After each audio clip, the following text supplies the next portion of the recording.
Tropical storm watches issued for portions of the Tampa Bay area, with the National Hurricane Center upgrading the remnants of Agatha to potential tropical cyclone 1. Will this system become Alex? We've got the latest track, the latest models, what you need to know on Tracking the Tropics, powered by Handyman Roofing. Hey there, folks. JB Buno here with you live, an impromptu edition of Tracking the Tropics, powered by Handyman Roofing, to let you know the latest on potential tropical cyclone 1 and some of the watches that were just issued. Those watches do include the Tampa Bay area. For the very latest, let's bring in Tracking the Tropics meteorologist, Max Defender 8 meteorologist Rebecca Barry, joining us at the wall with the very latest, these new models just coming in moments ago. Rebecca.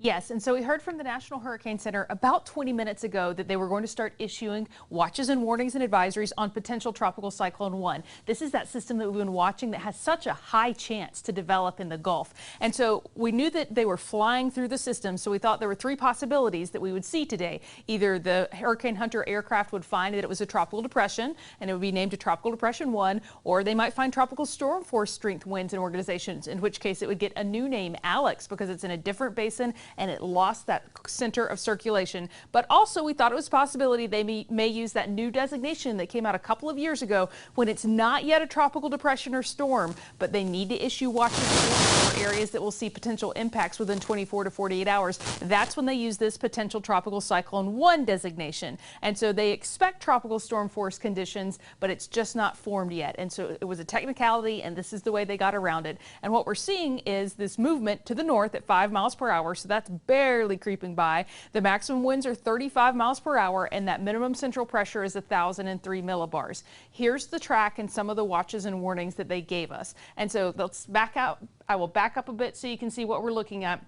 They do expect it to reach tropical storm force strength in the Gulf over the next 24 hours. So Saturday at 2 p.m., the center of the tropical storm, what will be Tropical Storm Alex, will be making its way on shore just to the south of us. That puts the strong side of the storm into Naples. We'll take a deep dive and close look at that coastline over the next couple of days to see where some of the highest water may be drawn into. When you talk about storm surge, of course, the strength of the storm matters, and so do the strength of the winds and how low the pressure is, but also it matters the shape of the coastline and the topography underneath the water, because we'll see the bays getting that higher levels of storm surge funneled into that. That being said, this is a weak system. Storm surge will not be an issue. What we are going to see with this system is heavy rain to the south of us, and especially near Naples and Fort Myers. They'll get some heavy rain, but it is much needed. This is a big rainmaker for us, and we need that rain. We don't like to get it all at once. Now, the isolated possibility of tornadoes exists, but it's a very low risk for our area. This will race across the state on Saturday and make it back out into the Atlantic as a tropical storm and continue to race off into the Atlantic, and it'll be gone by Saturday night. We'll start to dry out. And so that is the good news with it. Taking a wider look at what's going on, they've issued a tropical storm watch for parts of Cuba and for parts of South Florida. And so that's where we could see some of those tropical storm conditions, but that is pretty well to the south of us. Taking a look at your hour-by-hour forecast, one thing that's really interesting about this system is that all of the rain is out ahead of the center of circulation. This is the center right here, actually right here in this forecast map, and all of the rain is ahead of it. So by the time landfall rolls around, the rain's already pushed through. We see this with weaker systems, weaker storms, because the winds aren't strong. And so when the winds do become strong in a different system, not this one, that would more evenly distribute the rain around the area of circulation. But with weaker systems like this, we get lopsided showers and much of the rain on one side and basically almost no rain on the other side. And so that's what we're seeing with this system, and we will continue to see over the next couple of days. Now, taking a look at Max Defender 8 right now, we're not picking up on much at all, and we do not expect to. And so we will continue to watch that for the next couple of days. And I'm going to re-rack our graphics right here, because we are unfortunately dealing with a little bit of a system error here. We are dealing with some showers and thunderstorms locally, and that's not what we are focusing on right now. Let's take a look at those tropical impact graphics, because what we're seeing with the tropical impacts is all of the impacts will be to the south of us. And so we're looking at areas well to the south of us with the highest wind gusts and heaviest rainfall. That's down near Naples, not in our area at all. Now, over the red areas, which includes just a tiny sliver of our area, we're talking Northport, we're talking southern DeSoto and southern Highlands County. County. That's where we could see some flooding rain. We could see some possible gusty winds, and an isolated tornado is possible in the red zone, but that's not many areas across our area. What we're looking at is this orange swath, the southernmost counties, Manatee, Sarasota, Hardee, DeSoto, and northern Highlands County. The rain arrives Friday midday in this zone. That's when the rain starts, and we'll have some frequent gusty downpours, but nothing worse than a typical afternoon thunderstorm. When this is all over, you're going to think, man, we've seen thunderstorms worse than that on just a regular day. Now in the green zone up here, that includes Pinellas, Hillsborough, northern Polk County, Pasco County. The rain arrives late on Friday, and we'll have some passing breezy showers Friday night into Saturday. Now the Nature Coast stays pretty dry. We've got Citrus County as well as Hernando County. Not much of an impact there at all. And so when we talk about the watches and warnings that have been issued, a tropical storm watch has been issued for parts of Manatee and Sarasota counties here, parts of and most of Polk County, Hardee, DeSoto, and Highlands. This is the tropical storm watch across the southern and inland portions of our area. So we're not under a tropical storm watch in Pinellas, not in Hillsborough County, not in the Nature Coast either. It's really our southern and inland counties that are under the tropical storm watch at this point. Take a look at the spaghetti forecast models for this system. They're in a pretty good agreement. The very northernmost ones take it closer to Tampa, but the large consensus is that Northport southward into Fort Myers and Naples is where we will see an eventual landfall. Let's talk about the dynamics that are keeping this weak, because I know you must be wondering, and if you do have any questions, you can use the hashtag #HeyRebecca, and we will be answering those questions in just a moment. But we've talked about rapid intensification before, and it's really easy in the Gulf with warm temperatures, especially over the deeper parts of the ocean. But that's not going to happen with this system. And we've got a lot of dry air to the north of us. We've got a lot of wind shear. Now, wind shear is upper level winds. They tear systems apart. They keep them from developing. They keep them weak. And we have too much wind shear, despite our very warm sea surface temperatures in the Gulf, to see any strong development with this system, especially since it doesn't have much time and it's not very well organized right now. This is the visible satellite. You can see we're not even getting that classic swirl that visually tells you where that center is. And so that will most likely come over the next couple of days, but it's not there now.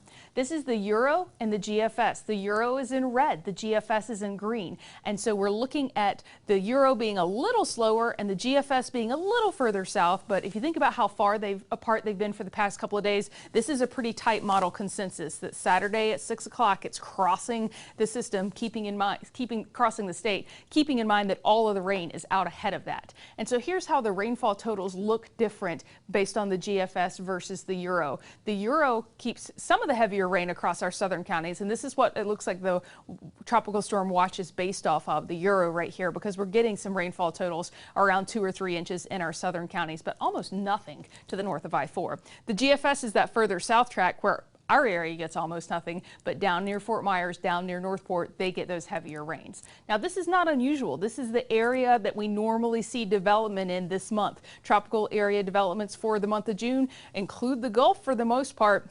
Now, it's a little unusual that this crossed Mexico to make its way towards us. That's an unusual storm development, but it did, and we've seen it before. We saw it with a couple of storms about 2 or 3 years ago. We had one cross and get a different name, but for the most part, we normally see those systems keeping within their particular basin. So I'm headed over to talk to JB right now. If you've got any questions about potential tropical cyclone 1, you can use the hashtag #HeyJB or #HeyRebecca, and we'll be answering those questions. Fitting start to the hurricane season. We have a very weak system out there. It's going to be a rainmaker for us. Not expecting much in terms of wind, not expecting much in terms of storm surge, but it is much needed rain. It's going to really kick off our rainy season, but it does dry us out very quickly on Saturday. In fact, Sunday will be sunny and normal for us. Use a hashtag. Ask a question. It's that simple. We're going to get to your questions now in the Facebook Live comment section, and it starts with Greg Wing here in the Facebook Live comment section. Hashtag HJB. Is there a chance, Rebecca, that Jacksonville might be in the cone? It's early on when the cone is so wide, that's a possibility, but it's not going to experience anything terrible. You might get some rain from it. I'll pop up the cone right now so you can see where it goes, where the cone is currently. It's just not one of those systems that's going to have a big impact, especially once it starts to make its way over land. We're just not expecting much from it, but Jacksonville could at some point be in the cone. Yeah, let's get to this one coming in from, how about Stormy next? How about that? for the second day of hurricane season. Stormy Lee, Paul, hashtag Hey Rebecca, is it going to hit Mobile, Alabama? Nowhere close to Mobile, Alabama. Nope. Going with a hard no. How about, let's get to this one that just came in for Danielle. Danielle, hashtag Hey Rebecca, what's the timeline for the storm in Boca Raton? We have an outdoor concert on Saturday night. Oh, okay, so Boca Raton, it does look like you could be a little wet on Saturday night, unfortunately. This wouldn't be one of those things where they would cancel it because of wind or damage, but you could get rained out in Boca Raton if it's an outdoor festival. How about this one? How long do you have, by the way, Rebecca? Because we know that we're coming across Coming up on 5:30. Yeah, we're coming up on 5:30. You got to be on TV in a moment. Yeah, I need 2 minutes to get downstairs and put on that microphone. All right, how about this one really quickly from last two, everybody. We're going to try to get these last two in before we have to say farewell to Rebecca. And it comes from Jacqueline. Hashtag Hey Rebecca, what about West Palm Beach? West Palm Beach could get some gusty rain, gusty showers, but nothing more than that. And then lastly, we'll sneak this one in here as well from Adrian Booker. Hashtag Hey Rebecca, will Orlando be affected? Orlando will get heavier rain than normal as a result of this tropical moisture pushing over. I don't think it's going to be as tornadic as some of the systems that we've seen where it prompted tornadoes across Orlando, but especially south of that, more over the Everglades where no one lives, that'll be the most tornadic prone area as the system crosses the state. Tracking the Tropics live every Wednesday at 2 o'clock Eastern. Also as well, whenever we have tropical development that we feel like you need to know about, we can be live just like that at the drop of a hat. Rebecca, why don't you get downstairs? I think you got to get going. We're going to stay here with you live for just an additional second to let you know what we're going to be doing over the next couple of hours, really into the next couple of days, as we continue to track potential tropical cyclone 1 and whether or not it's going to be our first tropical storm of the season. That would be Alex.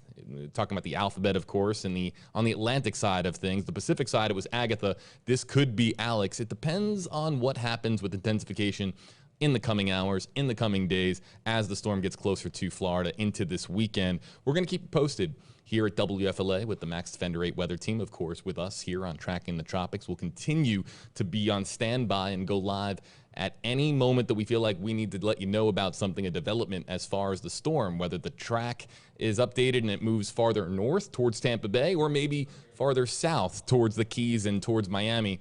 If there's any updates, we'll, of course, post it.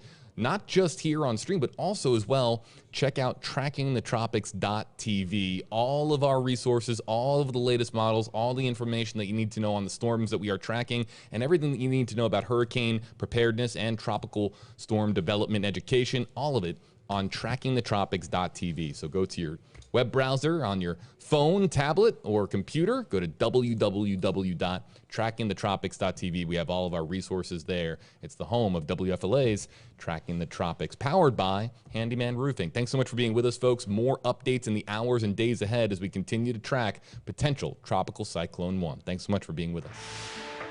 Thank you for watching Tracking the Tropics.